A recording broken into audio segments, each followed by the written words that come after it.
Hi guys, Ray here, City Fan TV, and I'm joined by the man himself, the living legend.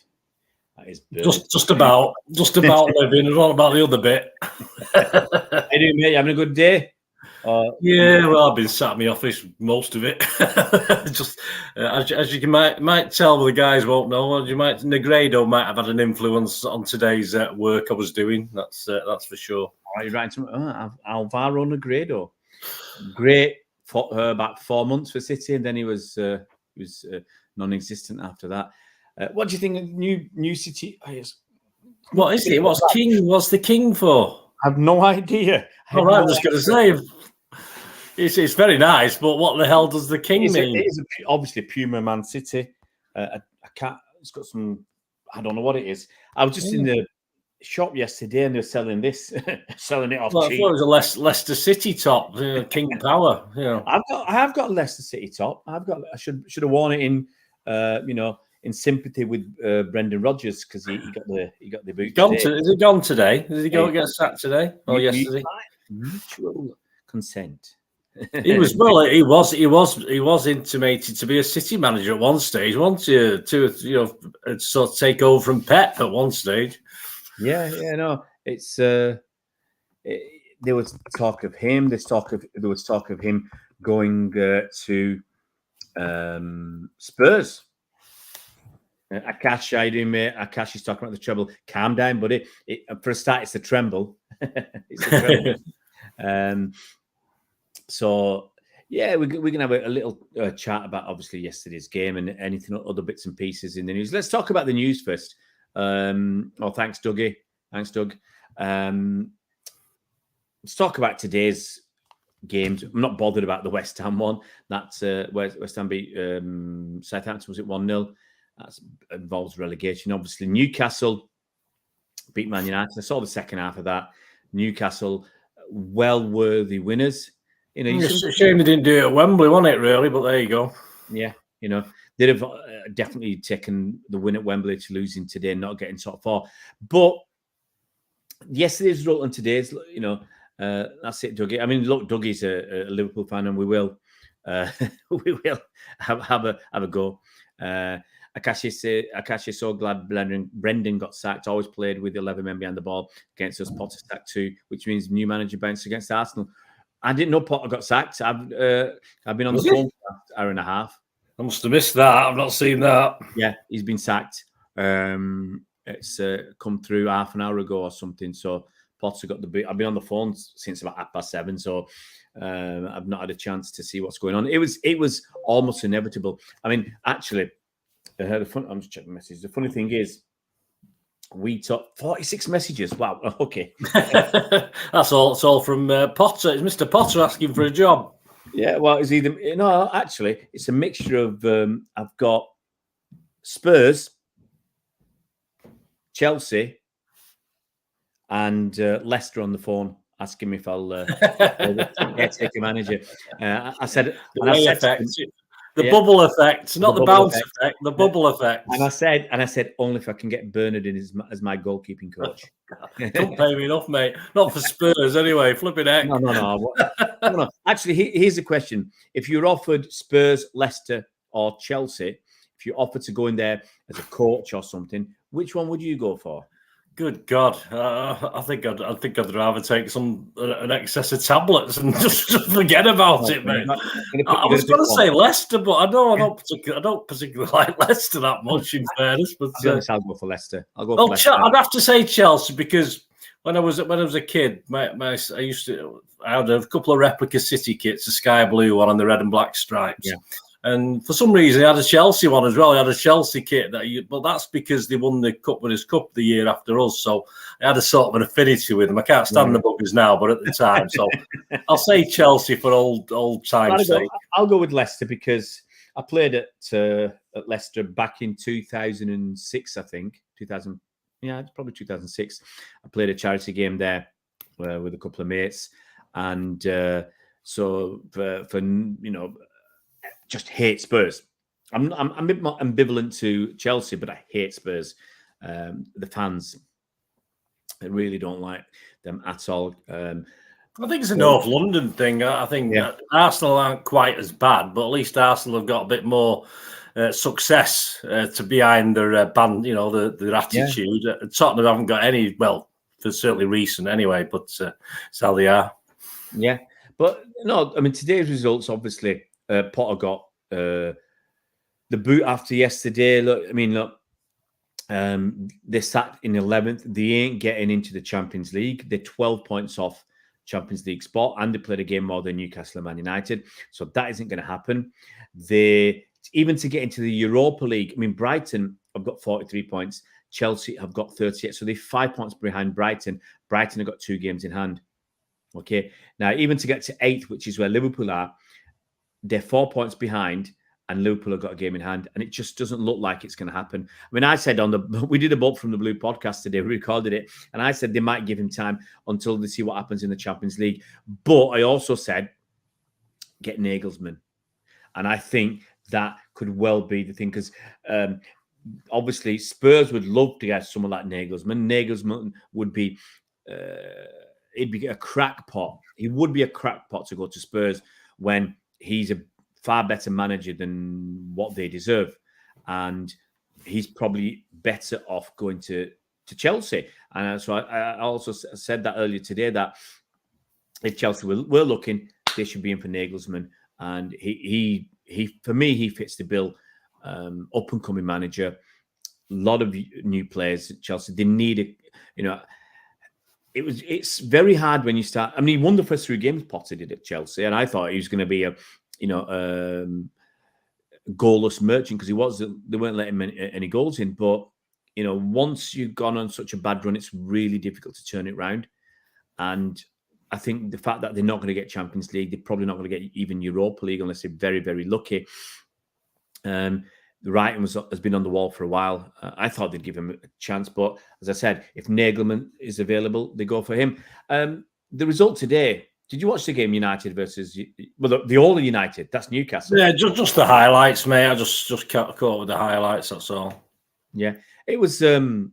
I think a well-deserved win for Newcastle. Yeah, I looked at the stats, and the stats say that United. I mean, I think De Gea again had a cracking game, didn't he? And he's the difference between United being top 4 and United being mid-table. In fairness. Yeah. Well, when I saw Willock had a great chance, that the ball was. He just leathered it, and instead of placing it, the ball was past De Gea, and he hit it over. But it was past De Gea before he'd even moved.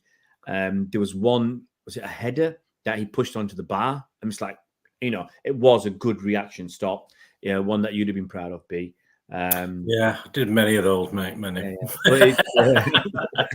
But no, Newcastle. As I said, I was once likened to Gordon Banks. Probably when he had his one eye, mind you. But I was likened to Gordon Banks. The difference was you were blind in both eyes when you were down. That's it. But no, it's interesting to see the table. I mean, I'll have a look, and we'll talk about the City game in a minute. But it's today's interesting results. Newcastle's win puts them up to 3rd. Their goal difference is 18 better than United's. Basically, they've scored. Each team scored 41. But Newcastle have let in a miserly 19, and United are letting 37.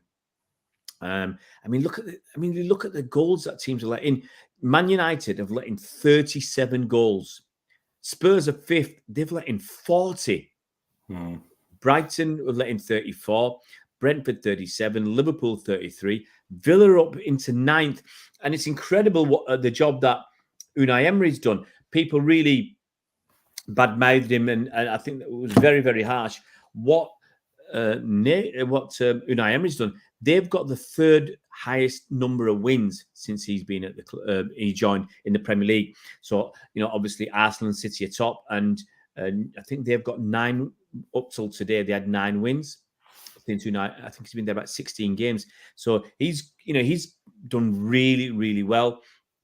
I think City had 12 and Arsenal were 13 or something like that. So the 3rd in the table of wins since he's been there.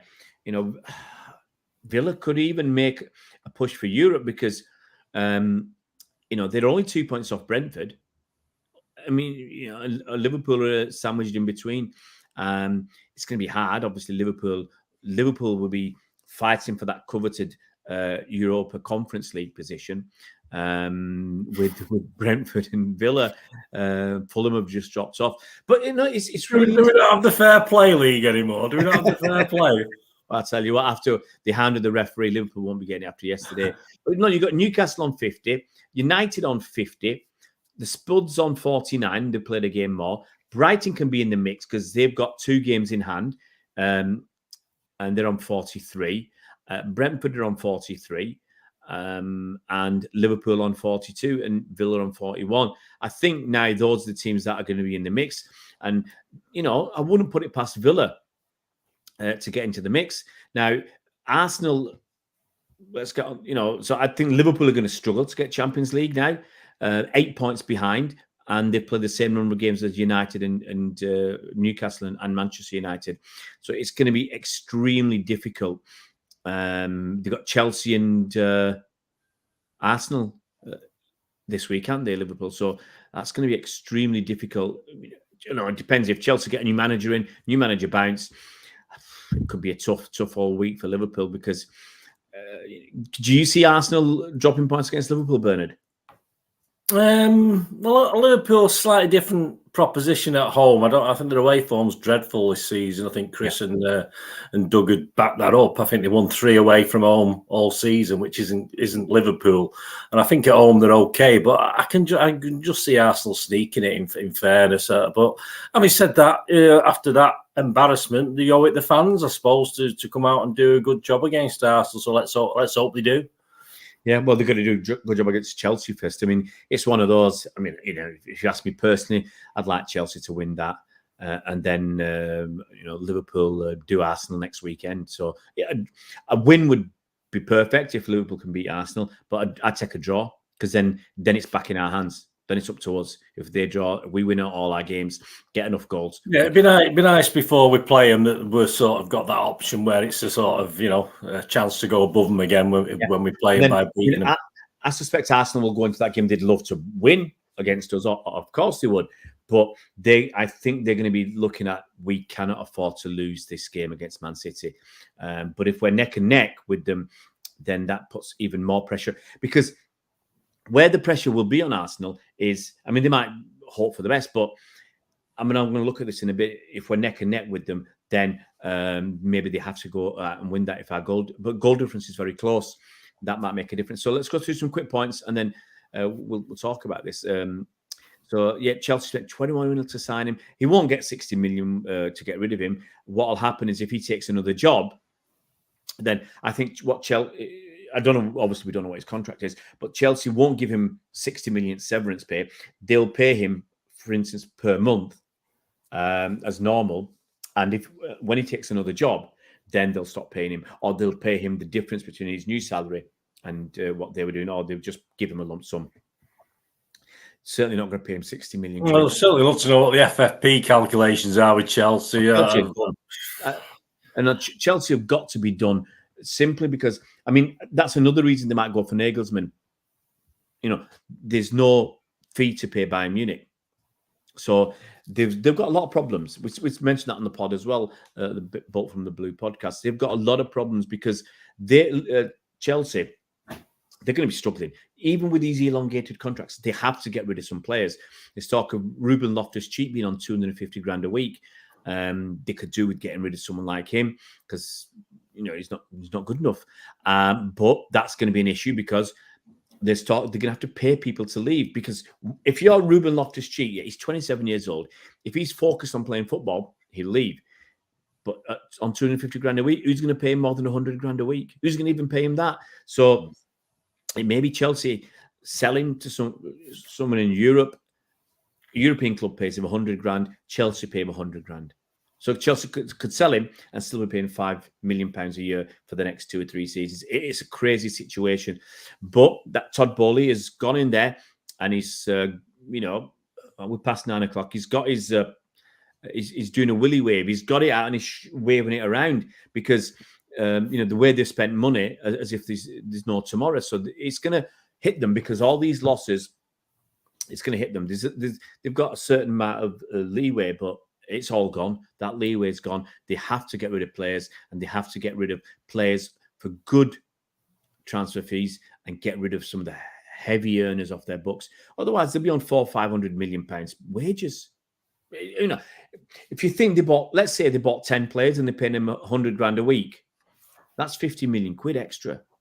It's just, you know, they can't cope unless they get a lot more money coming in. They can't cope. Rodgers' time was up, says Chris Welch, for the whole season. It was inevitable. Still good manager. Players stopped playing, yeah. Plus there was no investment. It was very tough, and he was unlucky because he lost Maddison, who he desperately needed. I think when you come out and talk rubbish like he did about being unlucky, when Crystal Palace, who were goal shy, had 31 shots, you know, and then he talks about it. We were unlucky to lose. Well, you had 3 shots, mate, to their 31. Nah, can't go with that. Todd Bowley just throws money back no matter what. Yeah, absolutely. It's crazy. Nagelman is another Pochettino. Both have egos despite they won nothing. And I'd still go for Nagelsmann. Look, they were on top. They were right up neck and neck in the Bundesliga, you know, when he got the boot. So I would go for him right now. If you were looking, he's the man. And did they play Dortmund yesterday, Munich? Yeah, they beat him 4-2. Beat him 4-2. Right, okay. So it's obviously great for us. United were awful today. Enjoyed every second of that game. Absolutely. Chris says, I see Nagelsmann choosing Chelsea over Spurs. Absolutely. You've got to be daft to pick Spurs. There's more money available at Chelsea. Chelsea have already got the players and they're going to go out and buy a top. You know, Chelsea are going to buy probably a top class striker this summer. Even if Lukaku is sent back, they want someone like Osimhen, or I don't think Harry Kane will go there, but they've got the money, they think, and they're going to go out and get somebody. So if I was Nagelsmann, I'd be there. Ivan says, we are back. Yesterday was City at our best, absolutely. Akash says, I think they will definitely drop points against Newcastle or Liverpool. We have to win every game to capitalise. If we don't, we won't win it. And Akash says, no one wants Pochettino. Makes me confirm even more that he's not manager for the big clubs. And Jade Don, what was Meredith's pub before the new stadium? Yeah, it was, when it Bernard was Meredith. Not really, no. It was an Irish pub originally. Yeah. That area of Manchester isn't particularly blue; it's mainly red. Although it's surrounded by big blue areas, you know, like Droylsden and places like that, and Gorton, obviously. Yeah. Very blue, but I would have thought it was. I mean, it was certainly a red landlord when they first took over. It was United manager managing the place. I'm not seen him for a long time. Whether he's still there or not, I don't know. But yeah. I wouldn't have thought it was a City pub anyway. I made a mistake when I missed the City bit. I thought, was it? He was asking, was it a pub before the new stadium? Well, yes, it was. If it been an Irish pub, more or less, you can guarantee it's probably United pub anyway. Go on then, B. Do you think City will win the league? At this point in time, that's what Akash is saying, isn't it? I'm still optimistic. Of course, we've got to be optimistic. We can't, you can never write City off, and we're playing very, very well, and that's all right. Arsenal are as well, but as I say, I think I think April will tell us, won't it? I think we'll certainly have a better idea, even before we play Arsenal. I think if Arsenal do drop points against teams, then I'm optimistic, but it's got to be 55-45 for me for Arsenal still at the moment. Well, for me, I said if we win all our remaining games, we'll win the league. I'm convinced of that. Pep's sure of that as well. So if Pep and Ray say that, who am I to argue? The Ball twins, or the Ball trio, into these three of us. No, but honestly, I think if we win out the remainder of our games, and if Arsenal, I said it on earlier today, if Arsenal win all but one of their games, if they lose to us and win all the others and win the league, they'll have got 96 points. They'll have deserved it. You can't. I think City, from a deserving point of view, probably don't as much this season because we were pretty poor. We were pretty poor for the first third half of the season. Generally, up at the Ireland factor, trying to get used to play different system, etc., etc. Arsenal, I think, have had that level of consistency that we've not quite had. Yeah, absolutely. And but the only teams to get more than 96 points, I mean, Chelsea got 95 once, Liverpool got 97 and 99, and City got 98 and 100. That's it. So, in all the Premier League years from 1992 to now, that's 31 seasons. Only 4 teams have got more than 95 points. So if Arsenal get to 96, They were 66-1 before kick-off to win the league. Arsenal 66-1 wasn't as high as Leicester's at the time, but obviously still a hell of a price. Arsenal will be getting close to greatness because there's no question about it. You get 96 points, you're a great team. I don't think anybody rational can argue about that. And greatness is obviously 100 points. So they're in touching distance, but they're not great. Okay, we just got to rub that one in. But a few points people have made. I think this is an easy one. Was it Jack Grealish's best performance of the season or best performance in his City career?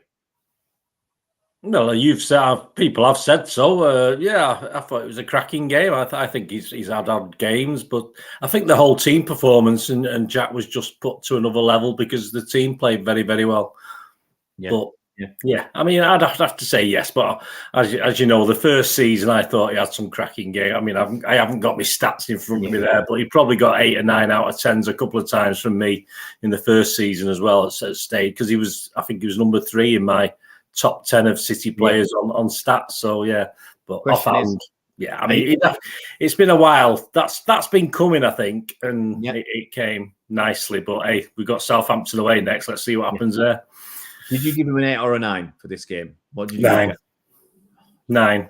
Tight sod. I give him a 10. Give him a 10. I don't give anyone a 10. I never give. It's like my film reviews, mate. I never give anything a 10, and I don't give any players. I think, of course, the other week Haaland got a 9.5. I think that's the nearest I've got. 5 goals and you give him 9.5. You tell you what. I mean, you give John. If Pepper stuck him on, kept him on, and he got, he would have got a 6. Yeah, I would have given him 10. No, if he'd got 8 goals, you'd have still give him 9.5. You're no, I would have given him 10. No, so John Wickford doesn't get a 10 from you. No, absolutely not. Yeah, I've got to go watch that. I'll speak to you after the pod about that. So yeah, if we win all our games, I'm going to look at Arsenal games in a minute. So Abdurrahman says if it means we win the Champions League, Arsenal can have the Premier League, but for now we have to have hope. Well, to be honest, I'm not going to think like that because I don't want to say, well, we'll give up the Premier League and we'll win the Champions League because there's no guarantees in life. You keep going for everything. And I said, even the FA Cup, I want us to keep going flat out the FA Cup because that might be the other trophy, we got a chance to win. If City win this league, it will be quite... No one will give us credit, mind you, but it'll be quite amazing. I mean, Arsenal are now out of everything. They can just concentrate on the league. And City will still going for everything. So if we win this from here, that will be quite some achievement. It won't be... No one will, outside of City fans, etc., it won't be appreciated, but I think it'll be quite an achievement. Arsenal got 9 games to go this season. City potentially have 16. The minimum City have is 13 games. It's a lot more than Arsenal. So, you could argue Arsenal in the driving seat, but City are City. Jay Don says, Bernard, do you mind the new fans at the stadium? Do you mind the new... What does that mean? What does it mean? The newer fans, the ones who are... I don't care who they are. I mean, the City fan who never gets to the place and longs to get there. As long as they support City, I don't really care less where they're from. As long as they're not these that just follow a player. They just follow... I'm a Jack Grealish fan. I'm a Messi fan. All these bloody stupid people. That's not a football supporter. I don't know what that is, but that's the only thing that annoys me. I don't even get wound up about half and half scarves because I saw a lot of young kids with them the other day, and it might have been the first game they'd been to. So what? I'm not.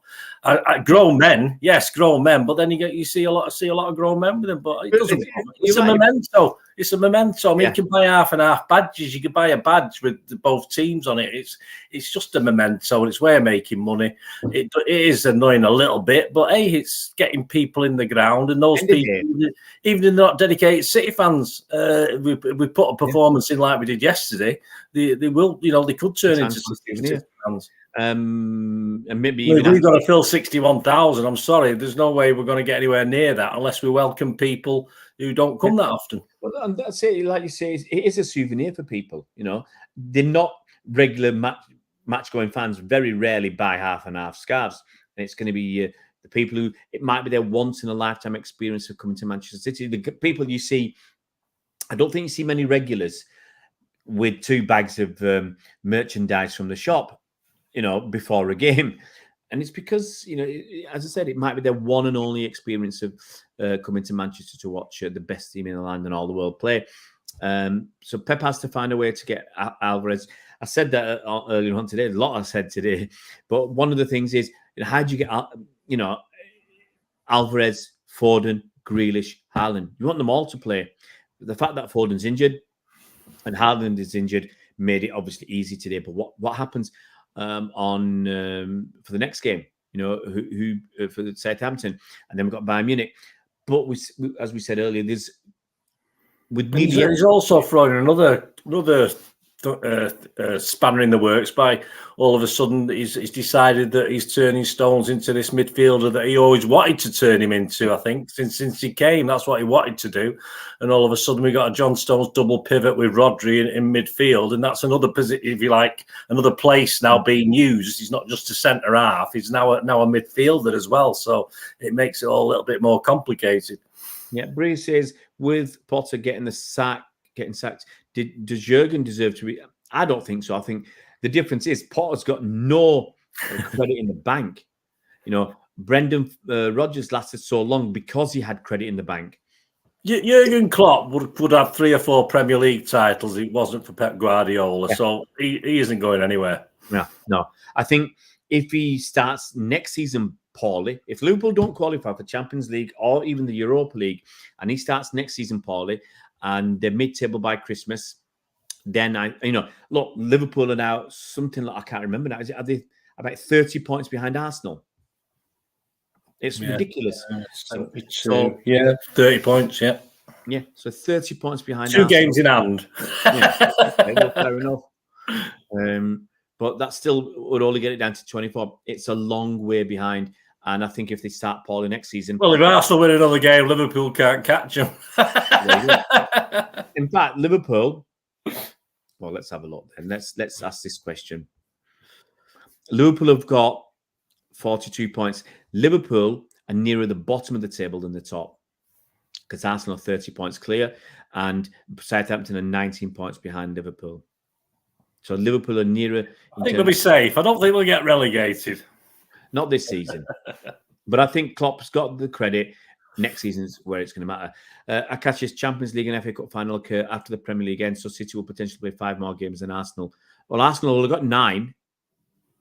City have got 10 in the league. Potentially 5 in the Champions League. That's 15. Potentially 2 in the FA Cup. That's 17. City could potentially play 17. Okay, I understand. We'll have 5 more games before the end of the season. I understand what you're saying. I mean, there's a gap. There's the FA Cup, then the Champions. There's a week between them. So, the same space of time, we potentially could. We've got games to squeeze in yet, though, haven't we? We've got at least 2 to get in somewhere that we've not had redone yet. Yeah. Chris says, I said before the game, Alvarez will cause us more problems for us defensively than Haaland. Haaland's more direct. Grealish beat Man City. Best game. Yeah, absolutely. I totally agree. It's not just his attacking play, his dribbling, and setting up goals and scoring. It was his defending, the way he came back, bust a goal. It was worth a goal as well. Mr. Roll, I hadn't seen him for a few days. Mate, hope you're well. Johnny Busquets was out there shining in midfield. Omar Abdurrahman says he's currently studying in Salford Uni. Will like to meet you. I'll tell you what, mate. If you ever go to a game, it's going to be hard to get tickets this season. How long are you knocking around, Omar Abdurrahman? Because it'll be interesting to see. What do you think about Stones, mate? I mean, when we look at all the reports and talk about the game, I mean, I can't, apart from that header that was absolutely rubbish that nearly set up their goal. So that's a negative. Everyone's raving over him. I think I did say a few games ago he's sort of wasting him a little bit, like he wastes Bernardo for me sometimes. What do you think? I mean, it's obviously I thought he wanted him as a DM originally when he first came, Pep. I thought that was his idea with Stones, having him as a DM. I'm not sure. Of course, he's working alongside Rodri. He seemed to be working alongside Rodri yesterday, didn't he? Well, I think playing Stones in midfield and basically playing through at the back gives us options. Walker can't do that role. Okay, so Walker's a totally different kind of right back. Basically, Stones and Rico Lewis just move into midfield. And in fact, Rico Lewis when he played him at left back, he was playing centre midfield or, with Rodgers. So I've talked about this before, having a 3-2-2-3 system. I think he's trying to do this. I think he's working on the basis of Bernardo's going. I think this is why he's doing this as well. Maybe you're right, Bernard. Bernardo's, this is his season to leave. I said I can see him going, and maybe he's looking at various different options, and that's why Bernardo's not getting that much game time, because I think quite possibly more City fans would have Bernardo and KDB than Bernardo and Gundogan. But having said that, Gundogan might be going as well. Who knows? And Pep's thinking, we've already agreed to let Bernardo go if the right bid comes in. We want to keep Gundogan. Let's keep playing him. I don't know. But I think, Stones has shown his versatility. Obviously, he's a fantastic centre-back for me, but he's now playing right-back and DM. Would you prefer he played centre-back instead of Akanji with Diaz? I'd always prefer Stones at centre-back, yes, of course I would, but I'm not going to diss Akanji at all. Again, Laporte, I'm not going to diss Laporte. We've heard problems with him, but he's, when he plays, he plays. He's a City player. It's as simple as that, and he does his bit. But I'd always see Stones. For me, Stones and Diaz are my sort of ideal pairing. Always have been, but obviously Pep's not thinking that way, I don't think. Well, my thing is now, when you make people, say like playing Stones in midfield because Bernardo's going, playing Stones. I tell you what. That's John Henry. What does he want? Maybe Klopp is getting the boot. No, what was going to say? John Stones, not just Bernardo might be going. Maybe someone like Laporte's going, and or maybe we're getting Gvardiol. So. When we get Gvardiol, there's no space for Stones in defense. The most versatile one, like Stones, can go into midfield. Walker isn't versatile. Maybe that's that. So I'm an international student. Let's look what he says. We'll hopefully stay more years here in Manchester. Well, let me know, mate. Honestly, let me know. You can write to me. Let me put my email. I think this is it. Give you an email address. Just check that's the right one. mancitychat@gmail.com. He says, I'll send you this message. So if you want to send me a message. Yeah, I remember years and years ago, I met a guy from Pakistan. I can't remember his name now. It had been about at least 4 years ago at the stadium, and then I remember meeting his dad and his sister and taking him to the back to Piccadilly. So we had a good old chat. I forgot his name now, but we've got a nice long video with him. So anytime, mate, just drop us a line.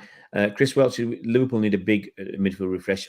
I looked at your midfield and I thought, you've got Henderson. I'll actually blow smoke up your ass here, Ray, because he's actually mentioned Wijnaldum, whatever he's called anyway. He's mentioned him, and you actually said about without that he was the guy that he was the guy. He was when you go back 3 years, you had Wijnaldum, you had Fabinho playing at a better level than Henderson. All 3-4 years younger, and Wijnaldum leaving. That people thought Thiago was different. No, Thiago was no Wijnaldum. Wijnaldum, Henderson, and Fabinho helped Marshall, or no, not Marshall, but keep attackers away from the defense, and that helped them through. That got you through games because Trent is not the best, Robertson is not the best, Van Dijk is maybe not as good as people think, because you had a fantastic defensively minded midfield, but you had Salah, Firmino, and Mane up front, and you basically were playing with three up front, doing all the business, because the rest of the team were focused on defense, and then you use your wide men. So you covered. Liverpool were having basically with two centre backs, three in midfield, and everybody else up the other end of the pitch. And that's how they did it. Now those midfielders haven't got the legs to cover for Robertson and Trent going up. they're getting absolutely ripped to pieces. Keita was never the man. Milner's not the man. He's too old. Henderson's past it now, past his prime, and Fabinho's dropped off a cliff. So you know, Harvey Elliott came in and did okay the first half yesterday, apparently. But Liverpool need some changes. Don't get Champions League, makes it tougher. Don't get Europa League, makes it even more tough in terms of finances, because it's going to be tighter, especially when we go down to where the wages that you pay are restricted to when it's going to be within 3 years to 70% of earnings. So that's going to have a problem when you're going to, you know, if you lose 50 or 60 million quid. Liverpool don't get Champions League or Europa League or even Europa Conference League, they're going to get nothing. Whereas in the past, they'd be getting best part of 100 million. That's going to hurt. And then it's going to affect players coming as well. There's a lot of money needs to be spent, but players are going to say, well, you're not in Champions League. And they're going to worry. Some players will worry that it's all over for Klopp. He's had his seven seasons. That 7-year itch, he's had that at Mainz and Dortmund, and then he was gone. I don't think he'll go yet. But unless if Liverpool collapse for the rest of the season and they finish 10th, you know, maybe that's the end for Klopp. What's this? Thiago would have been class for them, like City, I think. Yeah. Well, Thiago did all right for Liverpool, but but they need legs, and he's not got legs. I'm not sure which Thiago you're talking about. I think you're talking about the Chelsea Thiago. I'm talking about Alcantara, who, you know, people blew smoke up his backside, but he's not got the legs either. You know, he's a different kind of player, and Liverpool relied on energy. Gunnar thought was great again. Did we? No, I don't know what we offered him, to be honest. No idea. I've not seen anything in the rumours. I would like him to stay for one more season, because whoever we get, I think Bernardo goes. Whoever we get, I think it'd be useful to be working under KDB, with KDB and Gundogan, because they're different type of midfielders. And if it is Jude Bellingham, okay, you might say he doesn't need to really learn anything, but he can learn from KDB and Gundogan. So I'd like him to be here, and then it's funny, with Pep having 2 years left as well. You think they might have done that, but our feeling is they haven't offered him more than 1 year. That's the thing, and maybe that's it. He wants that 2 years. Since I got a message to say come downstairs, I'm up in the attic and basically been on the blower for 2 hours today. I'm gonna have to call it a day in a minute. Any last points, Bernard? But I will talk about. Oh man, I thought Napoli would win that, and then Napoli are at home. I think a lot of other people thought Napoli would win that. I'm going to look at Arsenal's fixtures actually before we do the final thing. So Arsenal playing Liverpool next week away. They got West Ham away. West Ham won today. They got Southampton at home. I think they'll do that. Then they got us. So, you know, where do they lose points? If they, you know, lose points to Liverpool, basically they've got 3 games. Well, West Ham are always a bit of a wild card, aren't they? You never quite know what to expect, and it's you know, you think Arsenal should beat them, but hey, you know, London derbies, you never quite know. But Arsenal got 3 points before they come to Manchester. 3 games, and City in the league have got Southampton, Leicester, Sheffield United. Sorry, we've only got 2 games. Yeah. So there'll be another game ahead of us, won't they? So we'll end up with games in hand here, even if we sort of start catching up. Yeah, so we'll have 2 games in hand when we play them. I can't believe it's as bad as that. But that's because we've got... we're still in the FA Cup and they're not. That's the reason. So even if Liverpool... Let's say Liverpool beat Arsenal and Arsenal win their other 2 games, then even if we win all our 3 games, we won't catch them.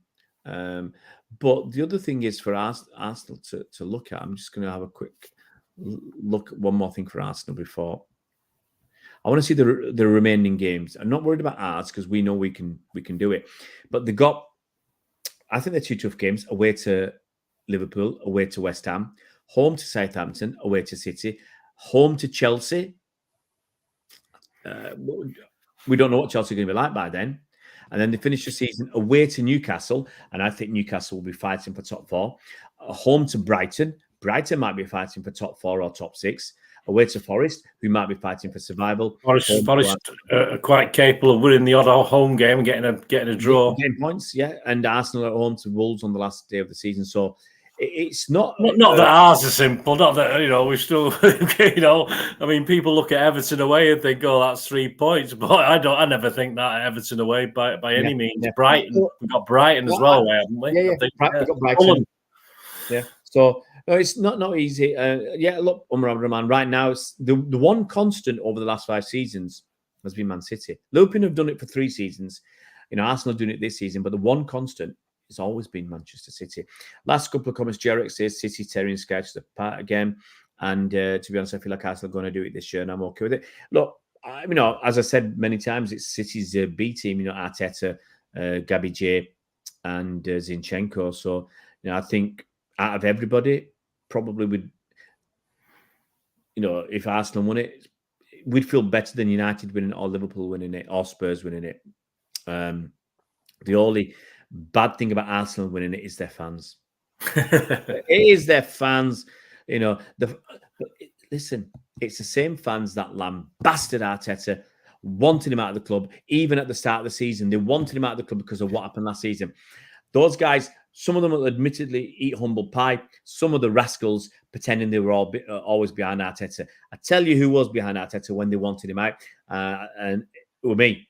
I said they should stick with him. I'll be honest, it was tongue-in-cheek because they were doing awful at the time. I said they should stick with him, and I told them they will keep on dropping. Arteta will steady the ship, and then he'll, like a tanker, slowly turn around. And he's done it this season. They've had that massive leap forward, which no one would have dreamed of. Not even Arsenal fans, not even the most optimistic ones. But they've done well. You've got to give them the credit, and if they win it, but the fans a lot of the fans are awful, really are awful. Mr. Oaks says Arsenal sit out of the Europa League like sneaky, like not going for trebles or quadruples, well going toe to toe. Well, look, United, I think today's result for United means their quad is not on. I don't think United will get the quad this season. They can say goodbye to it.